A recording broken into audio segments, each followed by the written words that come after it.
అందరికీ నమస్కారం. మనతో ఉన్నారు ప్రముఖ ఆధ్యాత్మికవేత్త, జ్యోతిష్య మరియు వాస్తు పండితులు బ్రహ్మశ్రీ డాక్టర్ దైవజ్ఞ నెట్టెల ఫణి భాస్కర శర్మ గురుగారు ఉన్నారు. మాట్లాడదాం. నమస్కారం గురుగారు. నమస్కారం అండి. గురుగారు, చాలా మందికి జాతకంలో కాలసర్పదోషం ఉంది, నాగదోషం ఉంది అంటూ ఉంటారు. అలాంటి వాళ్ళకి కళలో ఎక్కువ పాములు కనిపించడము, రకరకాల పాములు కొట్లాడుకుంటూ కనిపించడం, ఇవన్నీ ఉంటూ ఉంటాయి. ఇలాంటి దోషాలు పోవడానికి ఏదైనా ఆలయానికి వెళితే పరిహారంగా ఉంటుంది, ఉపశమనంగా కొంచెం? ఖచ్చితంగా ఉంటుంది. మీకు ఇప్పటి కాలంలో ఉన్న ఆలయాలు వద్దు, మహాభారత కాలంలో ఉన్నటువంటి ఆలయానికి వెళ్ళిపోదాం. జనమే జై మహారాజు ఆయన పరీక్షిత్ మహారాజు యొక్క కొడుకు. వ్యాసునికి యొక్క సంతానం మీరు తెలుసుకుంటే వ్యాసుని ద్వారా పాండురాజు పుట్టారు, పాండురాజు ద్వారా పాండవులు పుట్టారు, పాండవుల్లో అర్జునునికి అభిమన్యుడు పుట్టాడు, అభిమన్యుడికి పరీక్షిత్ మహారాజు పుట్టాడు, పరీక్షిత్ మహారాజుకి జనమేజయుడు పుట్టాడు. పరీక్షిత్ మహారాజు ఏ విధంగా ఇదవుతారు అంటే తక్షకుడు అనేటువంటి పాము కాటేయడం ద్వారా. మహాభారతం ప్రారంభమయ్యేదే ఈ సీన్ దగ్గర నుండి స్టార్ట్ అవుతుంది, అంటే ఈ సినారియో నుండి స్టార్ట్ అవుతుంది. జనమేజయ మహారాజుకి ఒక బ్రాహ్మడు చెప్తాడు ఇలాగా, నీ తండ్రిని పాము కరవడం వల్ల చచ్చిపోయాడు, నీ తండ్రికి ఇంకా చాలా కాలం ఆయుర్దాయం ఉంది, కానీ తక్షకుడు అనేటువంటి వాడు కాటేయడం వల్ల అతను ఇదయ్యాడు, అందుకని నువ్వు ఎందుకు ఇలా కూర్చున్నావు, నీ తండ్రికి ఉపశమనం ఎప్పుడు కలుగుతుంది, ఆ సర్పజాతిని నాశనం చేస్తేనే నీ తండ్రికి ఉపశమనం కలుగుతుంది, నువ్వు దీక్ష భూను సర్పయాగం చెయ్యి. అంటే యాగంలో యజ్ఞంలో హవిస్సుకు బదులు సర్పాలను వేయి, ఆ హవిస్సుని స్వీకరించినటువంటి నీ తండ్రి యొక్క ఆత్మ శాంతిస్తుంది, ఓ జనమేజయ మహారాజా నువ్వు సర్పయాగం చేయమని చెప్తాడు. ఇప్పుడు జనమేజయ మహారాజు సర్పయాగం చేస్తాడు. సర్పయాగము అంటే పెద్ద పెద్ద హోమగుండాలు అన్నీ వేసి వాటిలో అనేక రకాలైనటువంటి పాములను తీసుకొచ్చి పలానా మంత్రం చెప్పి స్వాహాకారం చెప్పి పాముల్ని వేసేస్తూ ఉంటారు. సర్పజాతి మొత్తం అతలాకుతలం అయిపోతూ ఉంటుంది. ఎన్ని వేల సర్పాలు ఉన్నాయో అన్ని వేల సర్పాలని మంత్రాలతోటి లేకపోతే తీసుకొచ్చి ఆవాహన చేసి అన్నిటినీ కూడా చంపేస్తూ ఉంటారు ఆ యజ్ఞగుండంలో వేసేసి. నాగులు చాలా ముఖ్యమైనటువంటి వారు. మన నాగరికతకి నాగులకి చాలా విశేషమైనటువంటి సంబంధం ఉన్నది. వెన్ను పాము అన్నాం మనం. మన వెన్ను దగ్గర నుండి శుక్రకణం దగ్గర నుండి అన్ని సర్పాకృతిని పోలి ఉన్నటువంటివే కాబట్టి ఆ నాగులకి చాలా విశేషమైనటువంటి ప్రాముఖ్యత ఉంటుంది. ఇలా సర్పయాగం చేస్తున్నాడు. అటువంటి సర్పయాగాలు మీరు హైదరాబాద్లో మెహదీపట్నం దగ్గర ఒక దేవాలయం ఉంది. ఆ దేవాలయం దగ్గర ఈ జనమేజయ మహారాజు ఏర్పాటు చేసినటువంటి యజ్ఞకుండం ఇప్పటికీ ఉంది. బహుశా ఆ దేవాలయం దగ్గరే ఆవులకి సంబంధించినటువంటిది ఏదో పెద్ద కొన్ని ఆవులకి సంబంధించినటువంటిది కూడా ఉన్నది. అక్కడ కూడా హోమగుండం ఏర్పాటు చేశాడు. అంటే ఆయన చక్రవర్తి కదా. అలా ఈ సర్పాలన్నింటినీ వేసేస్తున్నాడు. అప్పుడు ఈ తక్షకుడు ఏం చేశాడు, చివరాఖరణ వేయవలసిన తక్షకుడినే కాబట్టి ఇంద్రుడి దగ్గరికి వెళ్ళి, మహానుభావ నన్ను ఇలా యాగంలో వేసేస్తానంటున్నారు, నా వల్ల బోళ్ళు ప్రయోజనం జరగవలసి ఉన్నది, నువ్వు నన్ను కాపాడు అంటే అప్పుడు ఆయన ఇంద్రుడి సింహాసనాన్ని చుట్టుకొని కూర్చుంటాడు, ఇంకా భయం లేదని. వాసుకి మొదలైనటువంటి సర్పాలన్నీ కూడా భయభ్రాంతులకు లోనవుతూ ఉంటాయి. మరి ఈ సర్పయాగం ఆపితేనే కానీ వాళ్ళ జాతి బతకదు. అసలు ఈ సర్పయాగంలో పడే సర్పాలన్నీ ఎవరి యొక్క సంతానం అంటే మళ్ళీ ఇంకో కథ. అది వినత కద్రువ అనేటువంటి ఇద్దరు ఉంటారు. కశ్యప ప్రజాపతి యొక్క భార్యలే వాళ్ళిద్దరు. అందులో వినతాదేవికి గరుత్మంతుడు పుడతాడు. మొదటి సంతానం కింద అనూరుడు అంటే సూర్యుడు రథసారథి ఆయన. కద్రువ యొక్క సంతానమే ఈ సర్పాలు.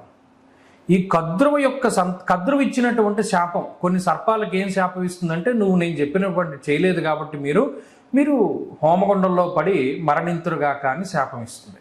అవే సర్పాలన్నీ ఇప్పుడు ఈ యజ్ఞకుండంలో పడిపోతూ ఉంటాయి. అప్పుడు వాసుకి యొక్క మేనల్లుడైనటువంటి ఆస్తిక మహాముని అనేటువంటి ఒక ఋషి ద్వారా ఈ సర్పయాగం ఆపబడుతుంది. అందుకనే సర్పసూక్తము అనేటువంటి ఒక సూక్తం ఉంటుంది. జనమే జయస్య యాగాంతే ఆస్తిక వచనం శృణు, ఆస్తిక వచనం శ్రుత్వా యస్సర్పో ననివర్తతే. అంటే కొన్ని సర్పముల్లారా, కర్కోటకోనా మత్సర్పో యో దృష్టి ఈ విషముచ్యతే తస్య సర్పస్య సర్పత్వం తస్మై సర్పనమోస్తుతే.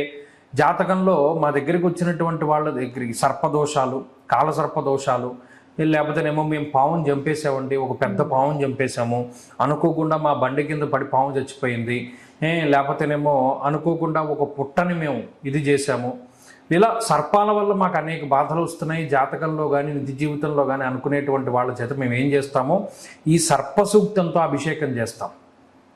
ఇప్పుడు ఈ ఇల్లు కట్టినటువంటి మేస్త్రి ఒక ఆయన ఉన్నాడు, వాళ్ళ అమ్మాయికి 21 ఏళ్ళ సంతానం లేకపోతే మేము ఇక్కడ దగ్గరలో ఉండేటువంటి ప్రముఖ పుణ్యక్షేత్రానికి వెళ్ళి సర్పసూక్తంతో అభిషేకం చేసి సుబ్రహ్మణ్య పాశుపత హోమం చేస్తే కమల పిల్లలు పుట్టారు అబ్బాయిలు 21 ఏళ్ల తర్వాత.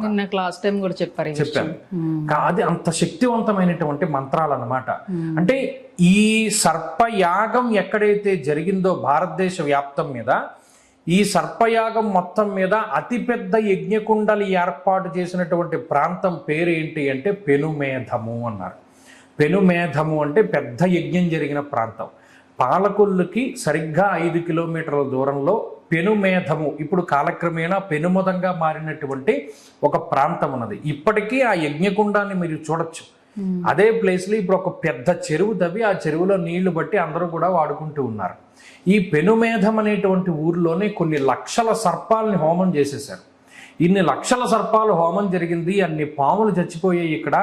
అలా ఉంటే ఊర్లో వాళ్ళు ఎవరికి రేణింపు ఉండదు అన్న ఉద్దేశంతో అగస్త్య మహర్షి ఆయన వింధ్యపర్వతం పెరిగిపోతూ ఉంటే దక్షిణాదికి కాశీని వదిలిపెట్టి వచ్చిన తర్వాత ఈ ప్రాంతానికి వచ్చి ఇన్ని సర్పాలు ఇక్కడ చచ్చిపోయాయి కాబట్టి ఇక్కడ 1 కోటి శివ జపం చేసి, శివనామాన్ని 1 కోటి సార్లు జపం చేసి ఆ జపం తాలూకు దీని అంతటిని కూడా ధారపోసి, ఆ శక్తిని అంతటిని కూడా ధారపోసి ఒక పెద్ద శివలింగాన్ని ఏర్పాటు చేశాడు ఆయన. ఉమా అగస్త్యేశ్వర స్వామి అంటారు. ఆయన లింగం ఎంత పెద్ద లింగమో. మొత్తం భారతదేశ వ్యాప్తంగా శివలింగానికి కొప్పు ఉన్నటువంటి ప్రాంతాలు 3, 4 ఉంటాయి. ఒకటి కొప్పులింగేశ్వర స్వామి పలివల క్షేత్రం, ఈతకోట రావులపాలెం దగ్గర ఒకటి క్షేత్రం ఉంటుంది. 2 పాలకొల్లో క్షీరారామలింగేశ్వర స్వామి పైన కూడా ఒక కొప్పు ఉంటుంది. కొప్పు అంటే ఇలా జటాజూట్ అన్నమాట. మరలా అటువంటి కొప్పు ఉమా అగస్త్యేశ్వర స్వామి దేవాలయంలోనే ఉంటుంది. చాలా తెల్లటి వర్ణంలో ఉంటాడు విగ్రహం. ఆ రాయి ఎక్కడిది? ఈ భూలోకంలో కాదు రాయది, వేరే గ్రహాంతరాల్లోంచి తీసుకొచ్చినటువంటి రాయది. మీరు కావాలంటే దానిలో టెస్ట్ చేసుకోవచ్చు. ఇప్పుడు భీమవరం ఉంది, పౌర్ణానికి ఏమో తెల్లగా ఉంటుంది, అమావాస్యకి నల్లగా అయిపోతుంది. ఎక్కడ రాయది? భూలోకంలోది కాదు అది. అలాగే ఉమాగస్త్యేశ్వరుడిది కూడా ఆ లింగం ప్రతిష్ఠ చేసినటువంటి రాయి ఈ లోకాంది కాదు. అగస్త్య మహర్షి చాలా గొప్పవాడు. ఆయనే మనకి లలితా సహస్రనామాలు చెప్పాడు. రామరామ మహాబాహో అని చెప్పి మనకి ఆదిత్య హృదయాన్ని చెప్పాడు. అనేక రకాలైనటువంటి మంత్రాలు, అనేక రకాలైనటువంటి శస్త్రములు, అస్త్రములు, వీటన్నిటిని కూడా ఆయనే తయారు చేశాడు మహానుభావుడు. అటువంటి ఆయన 1 కోటి శివజపం చేసి లింగాన్ని ప్రతిష్ఠ చేశాడు. ఇప్పుడు ఎవరైతే ఈ జాతకంలో సర్పదోషాలు, కాలసర్పదోషాలు, కాళహస్తి వరకు వెళ్ళక్కర్లా, ఇక్కడే ఉన్నాడు మహానుభావుడు ఉమాగస్త్యేశ్వర స్వామి.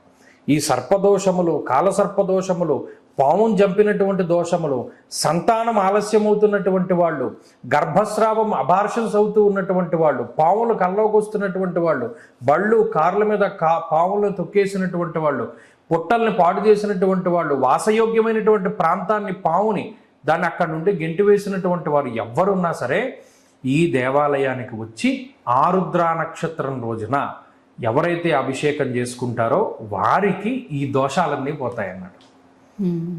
అంతటి మహిమాన్వితమైనటువంటి క్షేత్రం. మేము అక్కడ మహారుద్ర యాగం చేశాం. శివుడికి మార్గశిర మాసంలో ఆరుద్ర నక్షత్రం రోజున మహారుద్ర యాగం చేశాం. మరలా ఈ సంవత్సరంలో మహారుద్ర యాగం కూడా చేస్తాం. అంతటి మహిమాన్వితమైనటువంటి దేవాలయం. అసలు ఎంత గొప్ప అంటే ఉమాగస్త్యేశ్వరుడికి ప్రత్యక్షంగా వచ్చి దర్శనం చేసుకుంటేనే బోల్డని దోషాలు పోతాయి. నాకు తెలిసినటువంటి ఒక ప్రముఖ యాంకర్ కూడా ఆమె పుట్టినటువంటి వాళ్ళ సంతానానికి మగ సంతానం కలిగితే ఈ గుడికి వచ్చిన తర్వాత అగస్త్యేశ్వర స్వామి పేరే పెట్టుకుంది ఆవిడ. అంతటి మహిమాన్వితమైనటువంటి ఖచ్చితంగా సంతాన విషయంలో ఖచ్చితంగా నెరవేరుతుంది. అంతటి గొప్ప క్షేత్రం ఇది. పాలకొల్లుకి 5 కిలోమీటర్ల దూరంలో పెనుమేధము, అది పెనుమదం అనేటువంటి దేవాలయంగా ఉమాగస్త్యేశ్వర స్వామి కొలువై ఉన్నారు. అక్కడికి వెళ్ళి దర్శనం చేసుకుంటే చాలా మంచిది. క్షేత్రాలు తెలిసినప్పటికీ వెనక ఉన్న చరిత్ర ఇంత డెప్త్గా ఎవరికి తెలియదు గురుగారు. నిజంగా మన చుట్టుపక్కలే ఉంది ఆ క్షేత్రం, కానీ మనకి ఇంత చరిత్ర ఉంది, ఇంత విశిష్టత ఉందని చాలా మందికి తెలియకపోవచ్చు. ముఖ్యంగా మీరు చెప్పిన ప్రాబ్లమ్స్ అందరికీ చాలా ఉపయోగపడుతుంది టెంపుల్. మంచిగా చెప్పారు గురుగారు. నమస్తే.